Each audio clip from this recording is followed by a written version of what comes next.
오늘의 말씀은 누가복음 12장 35절에서 40절, 마태복음 24장 40절에서 44절, 마가복음 13장 35절에서 37절까지의 말씀입니다.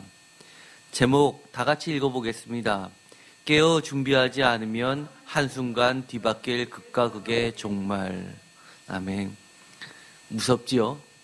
참 무서운 말입니다. 그럼에도 불구하고 오늘의 말씀은 우리에게 어떻게 지금 신앙생활을 해야 되는지를 정말 깨어있게 만드는 귀한 말씀입니다. 오늘의 말씀을 보면 마태복음, 마가복음, 누가복음에 모두 나와 있는 말씀이라고 흔히 생각하기 쉽습니다. 그런데 사실은 이 말씀은 오늘 읽었었던 이 누가복음에 있는 이 말씀은 사실은 누가복음의 고유한 누가복음만의 특수 본문이라고 할 수 있는 말씀입니다. 어떤 분들은 그렇게 생각하실 겁니다. 왜 그러냐? 다른 복음서에도 다 있는데 왜 누가복음만의 말이냐라고 하실 텐데, 이 표를 보시면은요, 이 마테마가 누가복음에 다 있는 것 같지만 사실은 누가복음에만 있는 말씀이 있습니다.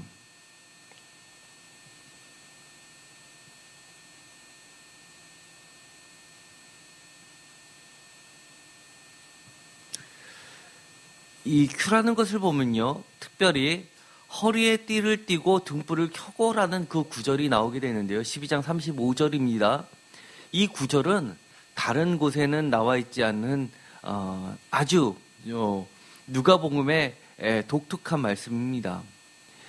깨어서 주인을 기다리는 이야기의 그런 주제가 사실 다른 곳에도 나와 있지만 비슷하지만 분명하게 구분된다고 할 수가 있습니다. 깨어서 주인을 기다리는 이야기는 마태복음이나 마가복음에도 비슷하지만 다른 상황들을 엮으면서 이야기를 전개해가고 있습니다. 이렇게 누가복음에서 특별히 다른 곳에서는 나오지 않게 깨어있는 종들의 비유를 아주 특수한 누가복음만의 고유한 비유로 해서 이렇게 우리들에게 전한다는 것은 사실 비슷한 이야기가 마태복음과 마가복음에 다 있지만 그것을 좀 더 자신이 살고 있는 시대에 맞춰서 주님의 말씀의 그 의미를 더 깊이 들어갔다고 할 수 있습니다. 우리가 누가복음 한번 특징들을 쭉 살펴보았었죠. 누가복음의 가장 큰 특징은 무엇이라고 했었나요? 사실 누가복음의 가장 큰 특징은 마가복음이나 마태복음보다는 상당히 후대라고 이야기했습니다. 그래서 사실 저는 이 이야기가 누가복음의 특징을 아주 잘 나타내는 것이라고 할 수가 있는데요.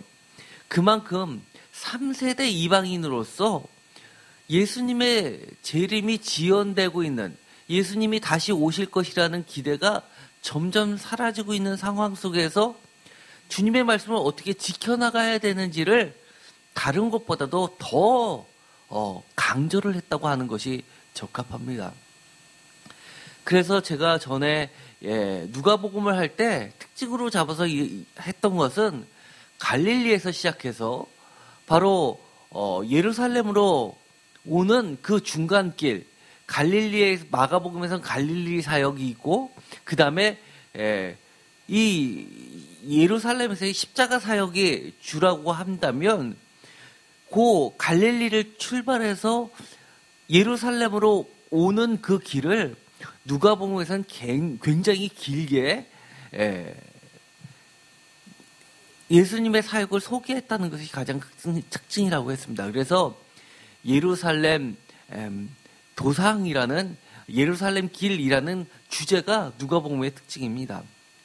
누가복음 9장 51절에서 19장 27절까지 기록이 되어 있는데요. 19장 27절보다 짧게 보는 학자도 있고 늦게 보는 학자도 있지만 중론은 27절까지입니다. 그런데 누가복음이 총 24장 중에서 무려 10장에 걸쳐서 이 중간길을 이야기합니다. 우리 인생에서 얼마나 우리의 삶이 길면 길다라고 이야기할 수 있는데 내가 느끼는 이 인생의 길이가 그만큼 길다는 얘기입니다. 어떻게 보면 우리도 저 하늘나라의 새 예루살렘을 바라보면서 가는 길이 길 수밖에 없다는 것을 간접적으로 보여주고 있습니다. 마가복음 한번 볼까요? 예루살렘 도상이라는 것이 갈릴리를 출발해서 그리고 예루살렘을 입성하기 전까지 우리가 잘 알고 있었죠. 예루살렘을 입성할 때 호산나라고 부르는 그 장면이 나오기까지 10장 1절에서부터 10장 25절까지 단 16장 중에서 한 장에도 딱 한 장에 걸쳐서 이 도상의 길을 이야기하고 있습니다. 그래서 마가복음의 특징은요, 오히려 무엇이 특징이냐면 굉장히 속도가 빠르게 진행이 된다는 겁니다. 그러면서 이 예루살렘에서의 그 주님의 십자가 그 길을 굉장히 슬로우 모션으로 표현했다는 게 특징입니다. 마치 야구 선수가 변화구를 넣었다가 빠른 직구를 넣었다가 하는 이 변화가 빠른 직구를 승부수를 하기 전에 변화구를 해가지고 굉장히 느리게 그렇지만 변화무쌍한 공을 던짐으로써 그 다음에 직구를 승부수를 던질 때 굉장히 빠르게 원래 속도보다 더 빠르게 체감하게끔 만드는 효과가 있는 것처럼 이 마가복음은 이 갈릴리에서 출발해서 예루살렘으로 도착하기까지를 한 장인데 그 뒤에 길게 아주 자세하게 예루살렘에서의 십자가 사건을 그리고 있습니다. 마태복음은 총 28장 중에서 19장 1절에서 25장 46절까지 7장에 걸쳐서 이야기를 합니다. 이것도 긴데 누가복음은 무려 10장에 걸쳐서 이야기를 합니다. 거의 3분의 1이 훨씬 넘죠. 거의 절반에 육박할 정도입니다. 그렇기 때문에 우리가 인생을 살아가는 데 있어서 그리고 주님이 다시 오시기 전까지 우리가 어떻게 신앙생활을 할지를 고민할 때는 이 누가복음이 크게 우리에게 도움이 됩니다. 요한복음은 어떨까요? 요한복음은요, 직선 구조가 아닙니다. 갈릴리에서 예루살렘까지 한 번에 온 게 아니라, 갈릴리에서 예루살렘으로 왔다 갔다 3번에 걸쳐서 순환 구조로 나와 있습니다. 그래서 왜 예수님의 공생애를 3년이라고 이야기를 하냐면 요한복음 때문에 그렇습니다. 나머지 마태, 마가, 누가는 전부 딱 한 번만 나와서 사실은 학자들은 예수님의 공생애 기간을 1년으로 봅니다. 그런데 요한복음에 의해서 3년이라는 것이 교회의 전통으로 오히려 마태, 마가, 누가복음보다는 더 남아있게 되는 거죠. 6월절을 기준으로 해서 그렇기 때문입니다. 요한복음 2장 13절, 6장 4절, 12장 12절에서 주님이 돌아가시긴 십자가 사건인 19장 14절까지가 전부 다 마지막 6월절 이야기입니다. 중간에 맥주절 이야기가 나옵니다. 요한복음 4장 35절입니다. 우리가 잘 알고 있는 사마리아 여인과의 대화가 끝나고 추수할 때가 넉 달이 지나야지만 추수할 때가 됐다고 하지만 보라 벌써 희어졌다 추수할 때가 곧 됐다라고 하는 것은 이 맥주절을 이야기합니다. 그 다음에 초막절 얘기도 있죠. 요한복음 7장 14절 9장 5절에 보면 초막절의 가장 큰 특징 물의 축제가 있고 빛의 축제가 있습니다. 나는 생명의 물이다 또는 나는 빛이다 라고 하는 이 이야기, 예를 들어서 9장에 보면 눈먼 자를 눈뜨게 하는 것, 그 다음에 명절, 큰 명절 중간에 라고 하면서 이 가늠하다 붙잡혀온 여인의 이야기, 이건 다 이 초막절과 관련된 이야기입니다. 그 다음에 이 성경에서 불임절까지는 에스더에 관련된 불임절까지는 나오는데 수전절 이야기는 나와 있지 않은데 유일하게 요한복음에 나와 있습니다. 사실 유대인의 3대 절기가 유월절, 맥주절, 초막절이고 맥주절은 77절이죠. 그런데 거기 외에 지금 유대인들이 중시하는 주요한 절기가 추가로 들어간다면 불임절과 수전절입니다. 그런데 이 수전절 이야기가 요한복음 10장에 기록이 되어 있습니다. 10장 22절입니다. 때는 겨울이다라고 하면서 이 수전절 이야기를 하죠. 그래서 이 요한복음은 굉장히 역사성이 깊습니다. 그래서 많은 사람들이 요한복음은 마태, 마가, 누가에 비해서 역사적 예술을 찾기가 어렵다. 역사성이 떨어지고 신앙적인 이야기다라고 이야기하지만 요한복음을 전공한 학자들은 아니다. 요한복음처럼 그렇게 역사성이 뛰어나고 구체적인 이야기가 많이 기록된 것이 없다라고 이야기를 합니다. 저도 마찬가지 요한복음이 굉장히 역사성이 있다고 보는 겁니다. 그런데 오늘의 말씀을 보면 제가 누가복음 12장 35절에서 40절과 병행된다고 여러분의 성경책에 보면 그렇게 기록이 되어 있을 겁니다. 가로하고 마태복음 24장 이야기가 껴 있습니다. 24장 40절에서 44절 또는 마가복음 13장 35절에서 37절까지는 서서 기다리라는 종의 얘기는 없지만 비슷한 종말에 대한 이야기가 있습니다. 특히 마태복음을 보면 더욱 그렇습니다. 이 마태복음을 보면요 아주 재미난 이야기가 있죠. 마태복음에 이 이야기가 나온 것을 보면 이렇게 되어 있습니다. 또 어떤 사람이 타국에 갈 때 그 종들을 불러 자기 소유를 맡긴가 같으니 각각 그 재능대로 하나에게는 금 5달란트를, 하나에게는 2달란트를, 하나에게는 1달란트를 주고 떠났더니 이 이야기는 사실은 이 달란트 이야기인 거죠. 그런데 24장 42절에 가서 보면 이런 이야기가 있습니다. 그러므로 깨어있으라 오늘날 너희 주가 임할는지, 또는 25장 13절에 보면 그런즉 깨어있으라 너희는 그날과 그 시를 알지 못하느니라 라고 하면서 누가복음에 나왔던 이야기가 비슷한 이야기가 여러 군데 섞여져 있는 것을 보게 됩니다. 마가복음에는 한데 모여 있습니다. 오히려 이것은 마가복음의 특수자료라고 하는 겁니다.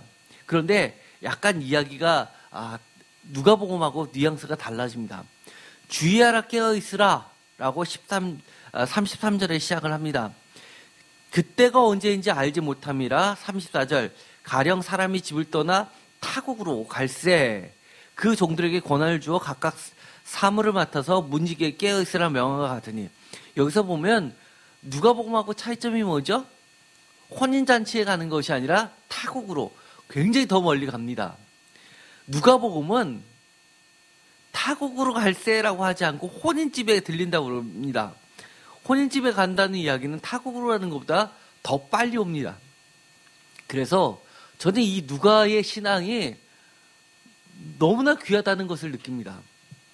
마가복음은요, 마가복음이 기록될 때만 해도 곧 주님이 오신다고 믿었습니다. 왜냐하면 마가복음의 기록 연대는 70년을 전후로 플러스 마이너스 5년을 잡습니다. 65년에서 75년을 잡는데 그 이유는 70년이 유대인들에게서는 가장 잊지 못할 뼈아픈 순간입니다. 그때가 바로 로마에 의해서 예루살렘 성전이 무너졌던 때입니다.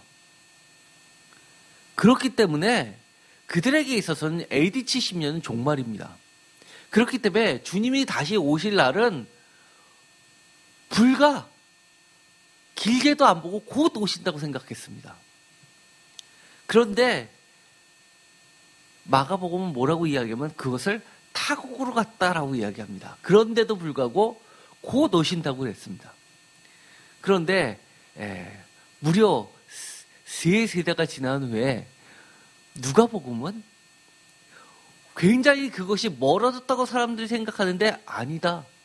혼인집에 갔다 금방 올 거야 라고 이야기합니다. 신앙이 누구의 신앙이 더 강해 보입니까? 더 깊어 보입니까? 단순하게 비교하기는 어렵습니다. 그렇지만 상황이 우리 눈에 보이는 그 상황을 뛰어넘어서 주님의 말씀을 우리가 어떻게 받아들여야 되는지에 대해서는 우리가 정말 놓치지 말아야 됩니다. 그런데 마가복음에서는 이렇게 이야기합니다. 문지기에게 깨어있으라고 명령을 했습니다. 그런데 집 주인이 언제 올지 혹 저물 때, 밤중에, 다구를 때, 새벽일 때일지는 너희가 알지 못한다. 굉장히 이 시점에 대해서는 아주 구체적으로 이야기합니다. 특별히 다구를 때라는 것은 보통 새벽 3, 4시를 이야기하죠. 새벽은 동틀 때입니다. 보통 5시쯤을 이야기합니다. 시간도 보면 마가복음은 매우 짧게 쪼개서 이야기를 합니다.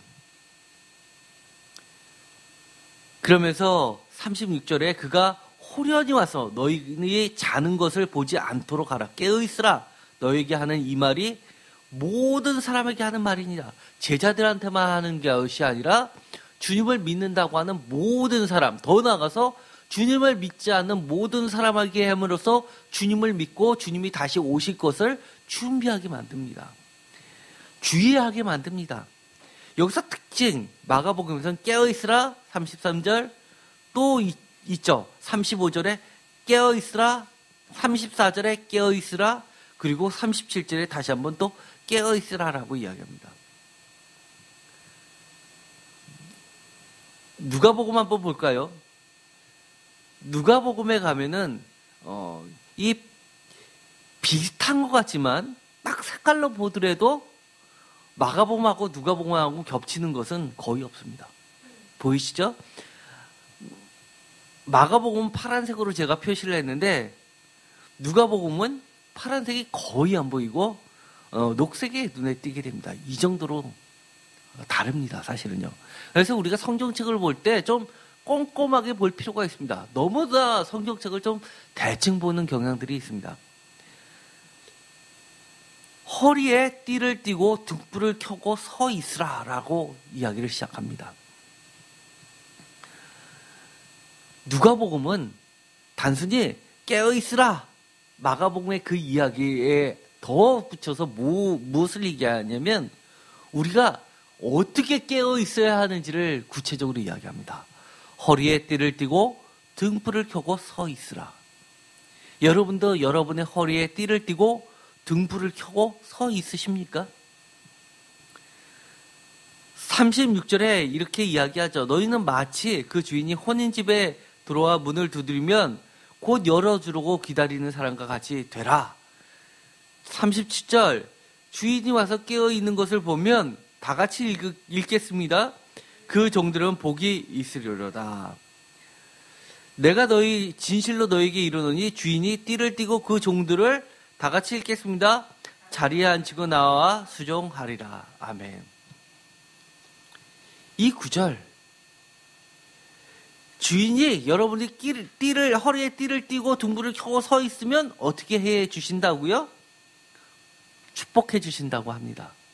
거기다가 주님의 잔치에 어떻게 해 주신다고요?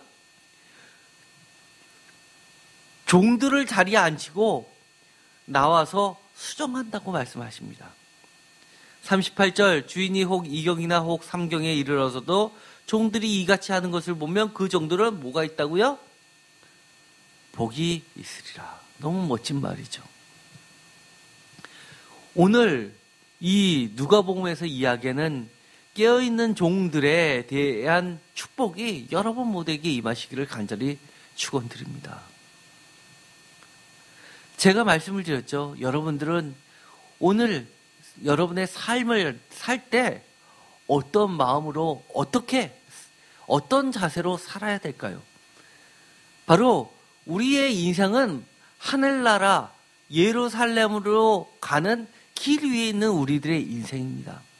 어쩌면 누가가 느꼈던 것처럼 우리 인생은 그 길이 너무나 길게 느껴질 수 있습니다. 곧 주님이 오시면 어떻게 하든지 깨어있을 수 있겠는데 중간에 졸리기도 하고 허리도 아프고 앉고 싶기도 하고 또 나의 일상의 삶을 찾고 싶기도 할 수 있습니다. 그러나 24장 중에서 무려 10장에 걸쳐서 가장 길게 누가복음 오늘에게 이 깨어있는 종, 그것도 깨어있기만 한 것이 아니라 허리에 띠를 띠고 손에는 뭐를 들고요? 등불을 켜고 그것도 앉아서가 아니라 서 있는 종으로서 우리를 부르고 있습니다. 마태복음에서는 이 이야기가 아까도 이야기했지만 어디 앞에 이 이야기가 놓여 있냐면 예루살렘 성전 멸망 예고 바로 그 다음에 놓여 있다는 것에 대해서 우리는 주목할 필요가 있습니다. 그래서 저는 이 종말 설교는 복음서의 잠언이라고 제가 부릅니다. 보통 여러분 잠언하면 생각나시는 단어가 있죠. 뭡니까? 지혜일 겁니다. 잠언 한자를 보면 굉장히 재밌습니다. 잠자가 무슨 잠자냐면 경계 잠자에다가 말씀 원자입니다. 그래서 잠언이라는 것은 가르쳐 훈계가 되는 말이라고 사전에 나와 있습니다. 구체적으로 잠자를 한번 볼까요? 잠자를 보면은요, 경계 잠, 돌침 잠, 바늘 잠, 잠잠, 경계할 잠 이렇게 되어 있습니다. 그런데 부스가 뭐냐면 대나무 죽자입니다. 위에 대나무 죽자가 있죠. 이것은 뭐냐면 사실은 찌를 잠입니다. 그래서 바늘이란 뜻이 있는 겁니다. 졸고 있는 사람을 쿡쿡 이 대나무처럼 긴 회초리로 쿡쿡 찌르는 것, 깨워주는 것이죠. 우리의 몸과 정신을 깨우는 겁니다. 잠언은요. 그래서 지혜의 말이라고 합니다. 어떻게 보면 회초리인 거죠. 선생님들이 요즘은 그렇지 않죠. 초등학교 가면 그런 거 보이지 않습니다. 그러나 저희 때만 해더라도 선생님 하면 제일 먼저 떠오르는 게 있습니다. 뭐였죠? 회초리. 제일 먼저 선생님 들어오시면 제 기억에 그렇습니다. 이 회초리를 가지고 일부러 겁주려고 정신 차리려고 교탁을 탕탕 치면서 출석부를 딱 부릅니다. 그러면 아이들이 바로 정신을 차리고 대답을 잘하죠. 그리고 무엇을 가르칠 때 보면 칠판에다가 분필로, 지금 분필 쓰시는지 잘 모르겠지만 분필로 하시기 전에 회초리 갖고 칠판을 탁탁 칩니다. 쩌렁쩌렁하게. 이 회초리 선생님의 대명사였습니다. 선생님의 뭡니까 사실은요? 우리의 영과 정신을 깨우시는 분입니다. 우리가 가보지 않은 길을 가야 될 때 선생님의 한 말씀 한 말씀이 생각나면 우리가 바른 길을 갈 수 있는 겁니다. 마찬가지로 오늘의 말씀은 마태복음이나 마가복음이나 다 할 것 없이 다 우리를 깨워주는 말입니다. 우리 인생에 우리가 아직 가보지 못한 길을 가야 될 때 우리에게 경계심을 불러일으키는 굉장히 중요한 말입니다. 마태복음 24장 1절과 2절을 다 같이 읽겠습니다. 예수께서 성전에서 나와서 가실 때 제자들이 성전 건물들을 가리켜 보이려고 나와오니 대답하여 이르시되 너희가 이 모든 것을 알지 못하느냐. 내가 진실로 너에게 이르노니 돌 하나도 돌 위에 남기지 않고 다 무너뜨리리라. 아멘. 이 이야기를 하시고 나서 종말 설교를 쭉 시작하십니다. 볼까요? 24장, 마태복음 24장 4절에서 8절 바로 그 전이 24장 1, 2절에 대한 이야기입니다. 24장 4절부터 종말 이야기가 쭉 나오는데 이 종말의 이야기 나온 다음에 그 뒤에 바로 문지기 비유가 있는데요. 예를 들어서 재림의 때의 이야기는 24장 34절에서 36절, 그리고 무화과 나무의 잎사귀를 보고 종말의 때가 가까이 오는 것을 경계시키는 그 비유를 하실 때도 바로 맨 처음은 다 예루살렘 멸망을 이야기합니다. 그렇다는 얘기는 오늘 있었던 이 누가복음 12장 35절에서 38절까지 이야기는 사실 뭐에 대한 이야기의 연장선상에서 우리가 생각해야 된다는 것이냐 하면 우리가 마지막 때, 종말의 때를 반드시 기억해야 된다는 겁니다.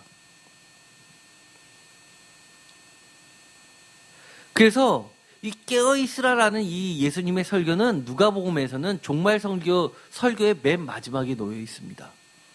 이 이야기는요, 제가 전에도 여러 차례 강조했죠. 맨 처음 헬라어나 히브리어나 제일 강조하는 면이 처음에, 그리고 두 번째 강조하는 것이 맨 끝에 있다고 그랬습니다. 그렇다는 얘기는 그만큼 오늘의 본문이 중요하다는 이야기입니다. 누가복음에서. 누가복음 21장 34절, 너희는 스스로 조심하라 라고 이야기를 합니다. 이 누가복음의 종말 설교 끝이 바로 무엇으로 끝나냐면 너희는 스스로 조심하라 라는 이야기로 끝난다는 겁니다. 오늘의 본문은 12장 35절보다 더 뒤에 가서 이 종말 설교를 보면 오늘 말씀하고 비슷합니다. 34절 다 같이 읽겠습니다. 너희는 스스로 조심하라. 그렇지 않으면 방탕함과 술 취함과 생활의 염려로 마음이 둔하여지고 뜻밖의 그 날이 덕과 같이 너희에게 임하리라. 아멘. 왜 스스로 조심해야 되냐고 이야기를 하냐면 둔하여지기 때문에 그렇다는 겁니다. 그것도 뭐에 대한 염려로요? 생활의 염려로. 사실 생활에 염려 없는 사람이 어디 있습니까? 그렇다는 이야기는 우리가 한순간도 경계심을 놓쳐서는 안 된다는 이야기입니다. 나는 신앙생활 잘한다 라고 스스로 생각하는 사람일수록 정말 나도 모르게 붙잡히는 덫에 걸릴 확률이 큽니다. 방탕함, 술 취함 이런 것들은 뭐의 대명사냐면 그 당시 헬라 시대에서는 행복의 대명사들입니다. 지금 민주주의에서 행복주의, 민주주의의 기반은 행복주의입니다. 쾌락주의. 우리 도덕책에서는 쾌락주의를 배웠습니다. 쾌락주의가 확대된 게 민주주의입니다. 왜냐하면 한 명 한 명의 행복을 최대치로 벌리자라는 것이 민주주의입니다. 권력을 갖고 있는 소수에 의해서 움직이는 것이 아니라 모든 사람들의 행복의 공통수가 뭐냐를 찾아가는 것이 민주주의죠. 그 바탕에는 이렇게 방탕함과 술 취함이 있습니다. 제가 지난주에도 무슨 일이 있어서 좀 뭐를 사야 돼서 새마을시장에 갔다가 깜짝 놀라는 이야기 말씀드렸었나요? 거기는요, 이게 1m 거리 제한 이런 거 없습니다. 마스크도 안 쓰고 타닥타닥 붙어서 재난지원금 갖고 서로들 식당 바글바글 하고요. 오늘 아침에도 송파구청에서 조사에서 나와서 뭘 물어봤냐면 우리 교회 인원이 적다고 하니까 평수를 물어보더라고요. 평수. 그 인원이 감당할 수 있는 평수가 몇 평 됐냐고. 그래서 몇 평이라고 얘기했지만 고개를 끄덕여 그럼 됐네요. 그러고 갔습니다. 교회 와서 조사하지 말고 좀 그런 데 가서 조사 좀 하지요. 그런데도 식당 건들지 않습니다. 왜 그랬습니까? 이 방탕함과 술 취함, 생활, 이것은 그들이 생각하기에 교회보다도 더 중요한 것이기 때문에 그렇습니다. 그런데 그 뒤에 보면 이날은 온 지구상에 거하는 모든 사람에게 임하는 종말이라는 겁니다. 그러면서 36절에 항상 기도하며 깨어있으라. 깨어있으려면 누가복음에서 뭐라고 이야기합니까? 종말 설교 끝에서 기도하라는 겁니다. 이 기도는요, 누가복음에 있어서 굉장히 큰 특징입니다. 누가복음에서 이 성령, 기도, 이거 빼면은 이야기 전기를 안 시킵니다. 병을 고쳐도 기도 때문이다 라고 이야기합니다. 능력이 나타나도 성령 때문이다 라고 이야기합니다.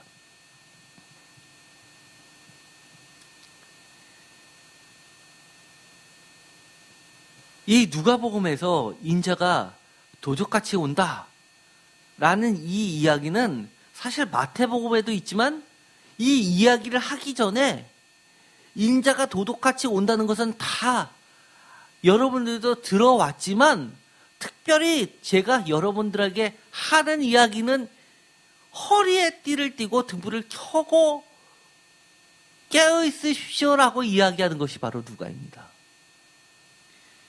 여러분들 이 중에서 인자가 도둑같이 온다는 거 모르시는 분 없을 겁니다.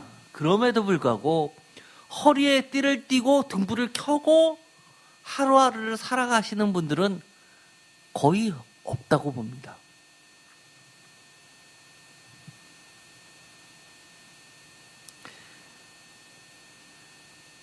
오늘의 누가복음의 결론, 누가복음 12장 40절이죠. 이것은 마태복음 24장 42절이나 44절하고 결론은 같습니다. 그런데 도입부는 마태복음하고 아주 다릅니다. 누가복음의 도입부는 어떻게 되어 있냐면요. 35절, 누가복음 12장 35절 다 같이 읽어볼까요? 허리에 띠를 띠고 등불을 켜고 서 있으라. 아멘. 등불, 특별히 이 등불은요, 누가복음에 있어서는 성령을 나타냅니다.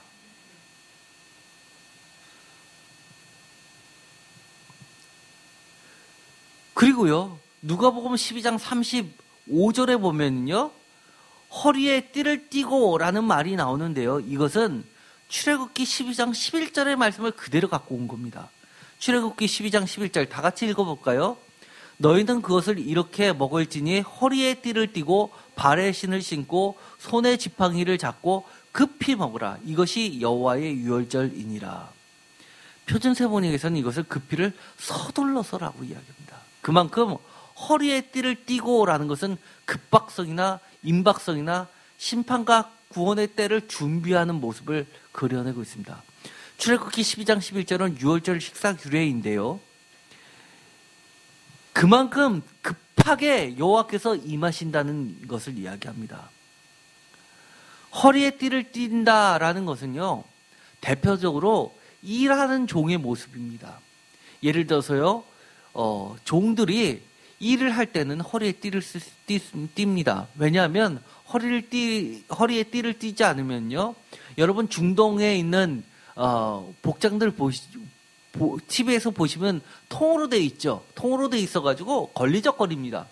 그래서 밭을 갈거나 이럴 때는요, 허리에 띠를 띄웁니다. 왜냐하면 걸리적거려서 예를 들어서 다른 데서 걸려 넘어질 확률이 크기 때문에 이 허리에 띠를 띈다라는 것은 일하는 종의 모습을 이야기하는 겁니다. 그리고 먼 거리를 갈 때도 허리에 띠를 띱니다. 예를 들어서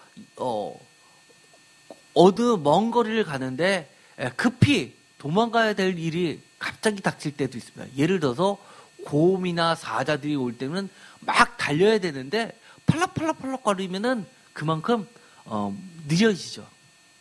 그래서 이 허리에 띠를 띠고라는 것은 기본적으로 뭐가 깔려 있냐면 급박성이나 임박성이나 심판과 구원의 때를 준비하는 준비성 같은 것을 이야기합니다. 12절 다 같이 읽겠습니다. 내가 그날 밤에 애굽 땅에 두루 다니며 사람이나 짐승을 막론하고 애굽 땅에 있는 모든 처음 난 것을 다 치고 애굽의 모든 신을 내가 심판하리라. 나는 여호와라. 이것은 출애굽기에 있는 말씀이죠. 여기서 특징적인 것, 여호와께서 그 밤에 두루 다니며 어디에 나타난다고요? 땅에 나타나시는 겁니다. 허리에 띠를 띠고라는 이 말씀을 통해서 누가복음은 출애굽기를 연상하면서 여호와께서, 하나님께서, 예수님께서 이 땅에 두루 다니시는 때를 우리는 어떻게 준비해야 된다고요? 유월절 식사 때처럼 그렇게 준비를 해야 된다는 겁니다. 그날은 심판의 날이기도 하고 구원의 날입니다. 어떤 사람에게는 심판의 날, 어떤 사람에게는 구원의 날입니다. 등불, 성령과 종말을 나타냅니다. 특별히 누가복음에서 더욱 그렇습니다. 그리고 비슷하게 마태복음에서도 이 등불 이야기가 대표적으로 나온 게 있죠. 마태복음 25장 1절에서 13절에 보면 열처녀 비유 이야기가 있는데요. 여기서 등장하는 것이 있습니다. 마태복음 25장 1절 다 같이 읽겠습니다. 그때 천국은 마치 등을 들고 신랑을 맞으러 나간 열처녀와 같다 하리니. 여기서 등불은 성령의 기름을 이야기합니다. 성령으로 마지막 때를 준비하라는 겁니다. 사실 이것은요, 이 마태복음에서는 이 빛을 등이다, 빛이다 이런 것들은요, 선행 같은 것들을 많이 이야기합니다. 선. 그리고 요한복음에서 빛은 뭘로도 상징하죠?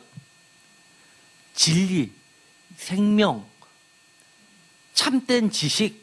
그래서 요한복음에서는요, 성령의 가장 큰 역할이 뭐라고 하는 거죠? 누가복음에서는 능력이라고 한다면 요한복음에서는 말씀입니다. 말씀을 기억하게 하고 깨닫게 하고 진리를 깨닫게 하는 것 이겁니다. 그래서 사실 복음서마다 같은 단어라도 중점 다 포함되어 있다 하더라도 중점적인 그 내용들이 좀씩 차이가 있게 되죠. 마태복음 25장 7절에도 처녀들이 다 일어나서 등을 준비합니다. 8절에서 보면 미련하자는 등불이 꺼져가서 결국은 이 신랑을 맞이하지 못하게 되죠. 마태복음은 이 등불이 선행과 또 가까이 의로운 행위 같은 거하고도 관련이 되는 것이요. 예를 들어서 주인이 잔치를 벌려가지고 사람들을 초청하는데 오지 않자 누구를 초청하죠? 심지어 거지들까지 초청합니다. 그런데 정말 우리로서는 이해하지 못하는 장면이 납니다. 나중에 기껏 데리고 왔다가 깨끗한 의복을 준비하지 않은 사람에게 내쫓은 이야기가 마태복음에 들어가 있습니다. 그건 마태복음의 특징이죠. 천국에 들어갈 적합한 의복이라는 게 뭘까요? 바로 그런 것들은 마태복음의 특징입니다. 유대인들의 배경을 히브리 배경을 갖고 있어서 선행 같은 것들이 되는 거죠. 마태복음 25장에는 계속해서 이 등불의 이야기를 9절에도 그리고 10절에도 계속하게 됩니다. 기름을 구하는 이야기가 나오게 됩니다. 그래서 10절에 보면 다 같이 읽겠습니다. 그들이 살아간 사이에 신랑이 오므로 준비하였던 자들은 함께 혼인잔치에 들어가고 문을 닫힌지라. 여기서 어떤 자만 들어간다고요? 준비한 자만. 그러면서 결론이 이겁니다. 마태복음 25장 13절 다 같이 읽겠습니다. 그런즉 깨어있으라 너희는 그날과 그때를 알지 못하느니라. 오늘 읽었어도 누가복음하고 비슷하죠. 그런데 이렇게 마태복음은 여러 군데 나와 있죠. 누가복음에 시작이 이렇게 되죠. 주인이 와서 깨어있는 것을 보면 그 종들은 복이 있으리라. 시작이 아니라 이제 결론감에 가면 이렇게 되어 있습니다. 주인이 오게 됩니다. 주인이 와서 깨어있는 것을 보면 그 종들에게 복이 있다는 겁니다. 내가 진실로 너에게 이르노니 다 같이 읽겠습니다. 주인이 띠를 띠고 그 종들을 자리에 앉히고 나와 수종 들리라. 표준 세번역으로 한번 다 같이 읽어볼까요? 주인이 와서 종들이 깨어있는 것을 보면 그 종들은 복되리라. 내가 진정으로 너에게 말한다. 그 주인이 허리를 동이고 그들을 식탁에 앉히고 곁에 와서 시종을 들 것이다. 아멘. 이 이야기가 그 종들의 입장에서 이 이야기를 듣는다면 느낌이 어떨까요? 이거는 말도 안 되는 이야기입니다. 그죠? 그런데 이 이야기가 말도 안 되는 이야기가 복음서에 들어가 있습니다. 이걸 보시면 기억나시는 장면이 있으신가요? 그 주인이 허리를 동이고 그들을 식탁에 앉히고 곁에 와서 시중을 들 것이다. 이거 보면 기억나시는 장면 없으세요? 이거 중요한 건데요. 요한복음에 유월절 식사 전에 주님이 제자들이 발을 씻기는 장면에 이 이야기가 나옵니다. 허리를 동이고 식탁에 앉히고 곁에 와서 시중을 들고 발을 닦아줍니다. 이 이야기는 그냥 한 이야기가 아닙니다. 여러분의 발을 씻기실 때, 저 하늘 잔칠 때 여러분이 어떠실 것 같아요? 저는요, 이미 베드로의 이야기를 알기 때문에 제 발을 씻기시면 안 됩니다 소리는 안 할 것 같습니다. 대신 저는 감격의 눈물을 흘릴 것 같습니다. 감격의 눈물을 흘릴 것 같습니다. 여러분 이렇게 되시기를 원합니까? 이거보다 더 큰 복이 있을까요? 그러려면 어떻게 해야 된다고요? 어떻게 해야 된다고요? 이 얘기 다 안다고요? 정말 알면 이렇게 살 수 있을까요? 저는 다 모르기 때문에 이렇게 못 사는 겁니다. 허리에 띠를 띠고 깨어서 등불을 켜고 서 있으면서 신앙생활을 하십니까?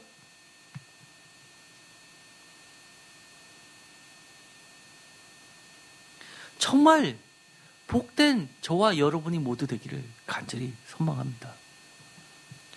저는요, 어떤 분들이 그렇게 이야기하실 분도 계실 겁니다. 아예 허리에 띠를 띠고 등불을 켜고 서 있는 사람이 누가 있을까 신앙생활 하면서. 그런데요, 제가 청년 때 주님을 진짜 하나님을 만나고 나서 완전히 제가 달라졌습니다. 주일날 교회도 안 나가던 사람이 교회 나갔고요. 그리고 나서 은혜 받고 나서는요, 일주일 동안 학교도 안 가고 밤새서 복음서를 읽으면서 보니까 복음서에서 주님은 주님의 세상의 빛이라는 이야기를 봤습니다. 너무나 저는 그 말씀에 공감했습니다. 주님이 제 인생의 빛으로 오셨고 저의 어둡던 것을 밝게 해주셨습니다. 그리고 나서 제가 했던 거는요, 학교를 갔다가 걸어서 집으로 올 때 보면 집이 교회 바로 뒤에 있었기 때문에 항상 어디를 거쳐야 되냐면 교회였습니다. 그런데 저는 집으로 가기 전에 항상 어디를 먼저 갔냐면 교회를 먼저 갔습니다. 항상 바깥에서 들어올 때는 교회를 먼저 가서 그 당시에 있는 청년부실에 들어가서 기도하다가 집으로 갔습니다. 그런데 어느 날 보니까 밤에 학교에서 늦게 공부하고 와서 보니까 지나가는데 교회 불이 꺼 있는 겁니다. 멀리서 보니까 그 교회는 인근에 청량리부터 시작되는 육악촌이 많았습니다. 동네에 보면 그 술집들, 다방들이 그렇게 많았습니다. 그런 데들은 밤에 불을 환하게 펴고 있는데 제가 다니던 그 교회만 어두웠습니다. 너무너무 속상했습니다. 그 다음부터는 어떻게 했냐? 저는 하루도 안 빠지고 매일 교회에 가서 밤 12시가 넘고 불을 켜고 있었습니다. 교회에서 청년부실에서 공부도 했고요, 기도도 하고요, 성경책도 보다가 새벽 1시까지 불을 켜고 있다 보면 사찰 집사님이 소리를 버럭버럭 지릅니다. 전기세 아깝게 왜 불을 켜고 있냐고. 그래서 제가 그랬죠. 교회는 세상의 빛인데 여기만 어두우면 어떡하냐고. 제가 그랬습니다. 사찰 집사님이 어이가 없어서 저를 쳐다봤죠. 불끄라고. 그래서 제가 그 다음에는 사찰 집사님이 마지막에 점검한다고 다 돌아다닐 때는 슬쩍 불 끄고 있다가 주무시고 들어가시면 다시 불을 켜고 있다가 새벽 한두 시쯤에 집으로 가서 그런 일을 그렇게 오랫동안 했습니다. 그리고 불 켜고 있는 거 불 못 끄게 하려고 제가 아침 일찍 일어나가지고 새벽 기도 시작하기 전에 마당 청소했습니다. 그것을 제 기억으로는 6개월 이상 했던 것 같습니다. 그 다음부터는 사철 집사님이 저한테 불 끄라 말라 소리 안 하셨습니다. 그 단어 하나 때문에 그렇게 마음이 아팠었던 겁니다. 왜? 교회가 그 인근의 그 숲집들보다 어두워야 될까? 물론 여기서 얘기하는 것은 영적인 빛이죠. 그런데 제 어렸을 때 그 마음은 눈에 보이는 빛도 중요한 거였습니다. 허리에 띠를 띠고 등불을 켜고 서 있으라. 38절에는요, 왜 그러냐 하면요, 주인이 혹 2경이나 혹 3경에 이르러도 종들이 그와 같이 하고 있는 것을 보면 그 종들은 복이 있으리라. 이것을 표준세 본인은 밤중이나 새벽이나 라고 번역을 합니다. 경이라는 것은 밤을 이야기하죠. 그래서 하루에 하루를 예를 들어서 12시간으로 24시간이 아니라 12시간으로 해서 2시간씩 대로 하면 2경 하면 1경 하면 11시에서 밤 11시에서 밤 1시, 2경 하면 1시에서 3시, 3경 하면 3시에서 5시 이렇게 되는 겁니다. 그래서 3경을 3시에서 5시니까 새벽이라고 번역을 했고 2경은 1시에서 3시 사이니까 밤중이라고 번역을 한 겁니다. 이 이야기는 우리가 모두가 자고 있는 그때를 이야기합니다. 새벽, 제일 졸릴 때 아닙니까? 그러면서 이렇게 끝내고 있죠. 너희도 아는 바니 집주인이 만일 도둑이 어느 때에 이를 줄 알았더라면 그 집을 뚫지 못하게 하였으리라. 그러므로 40절 다 같이요. 너희도 준비하고 있으라. 생각하지 않은 때에 인자가 오리라 하시니라.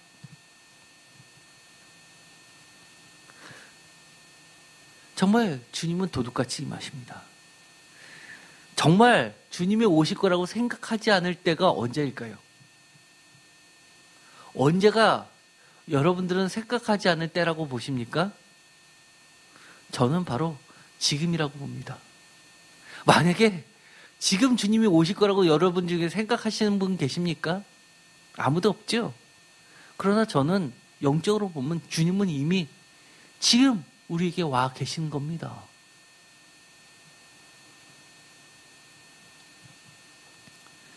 결론 부분 누가복음 12장 40절, 마태복음 24장 42절, 44절은 같지만 누가복음과 다른 마태복음의 도입부 이거는요 더 재미있습니다.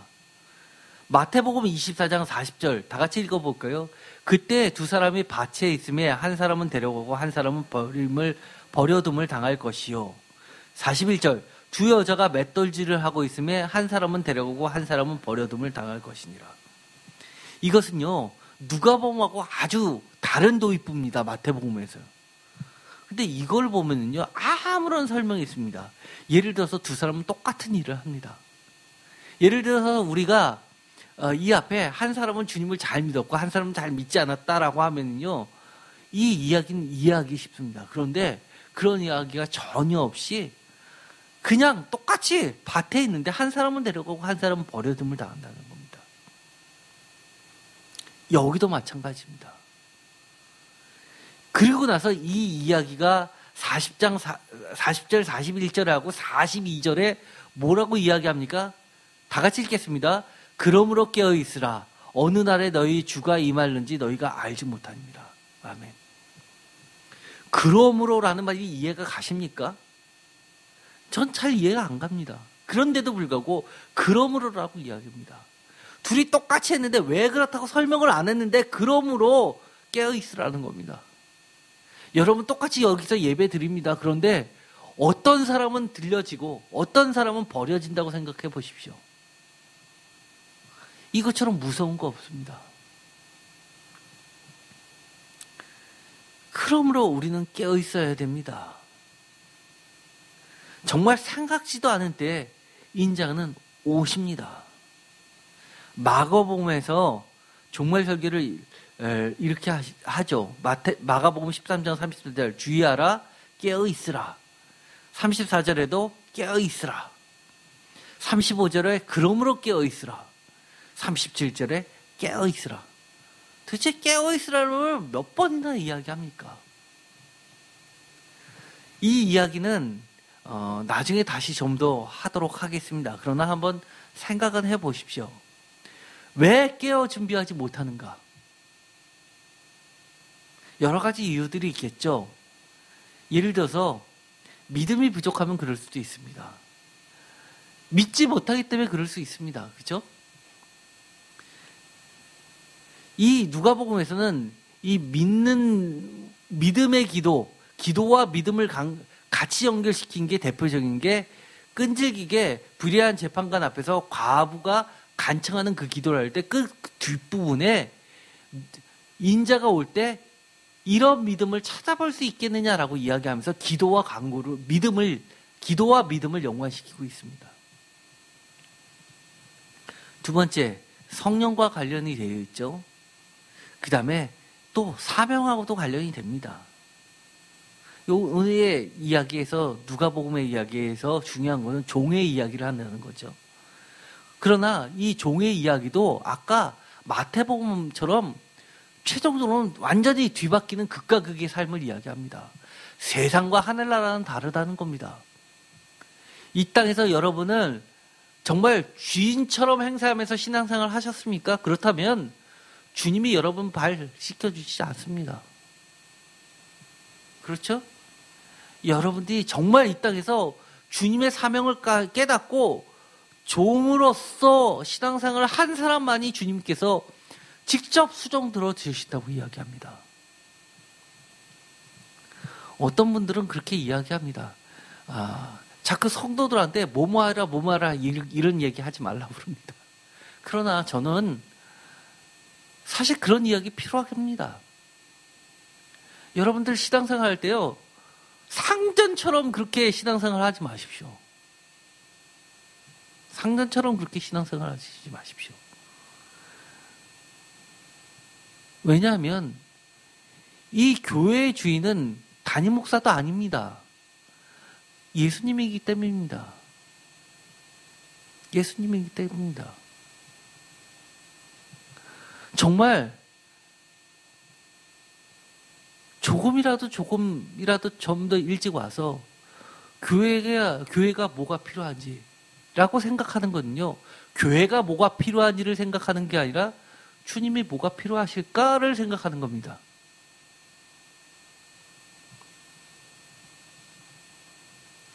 또 우리가 하다 보면 낙심하게 되어 있습니다. 그리고 인내하지 못할 때도 있습니다. 이거 말고도 많이 있죠. 제가 왜 깨어 준비하지 못할까라는 말씀에 대해서는 나중에 추가적으로 더 하도록 하겠습니다. 예를 들어서 설마 하는 마음도 있을 수 있겠죠, 여러분들. 조금만 있다가 지금은 괜찮을 거야. 그렇게까지는 유별나게 할 필요까진 뭐가 있냐. 뻔하잖아. 나도 알아. 그런데 이것만은 이럴 때가 많죠. 그리고 세상에 얼마나 재미난 것이 많은데 굳이 교회에서 이런 사람들도 있을 겁니다. 내일부터 교회는 최소한으로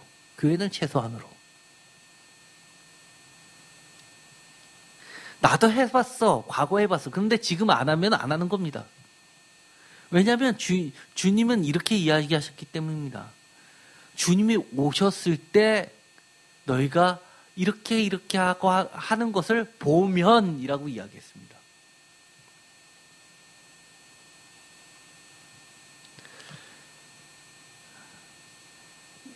보통 초대교부들은 AD 1세기부터 4세기 때까지의 교부들을 다 초대교회 교부들이라고 이야기를 합니다.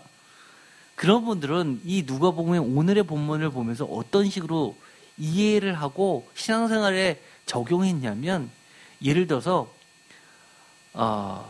영과 정신과 육을 깨어있으라는 이야기로 받아들이면서 어거스틴 같은 사람은 절제로 허리띠를 메고 선행으로 등불을 밝히는 것으로 이해했습니다. 또 낮과 밤중과 새벽이라는 것을 소년기, 장년기, 노년기로 받아들이면서 참회와 믿음으로 깨어 있어야 내가 허리로 띠를 동이는 것으로 이해한 키릴루스도 있었습니다. 예수님의 식탁은 특별히 겸손한 성금의 특징이기 때문에 그리스도인의 특징으로 받아들이면서 주님께서 언제 오시더라도 준비되어 있어야 된다고 바실리우스라는 분은 이야기를 합니다. 그래서 언제나 이 종이라는 것은 허리에 띠를 띠고 등불을 켜고 서 있는 것은 겸손한 섬김의 삶으로 늘 산다라고 이야기를 합니다.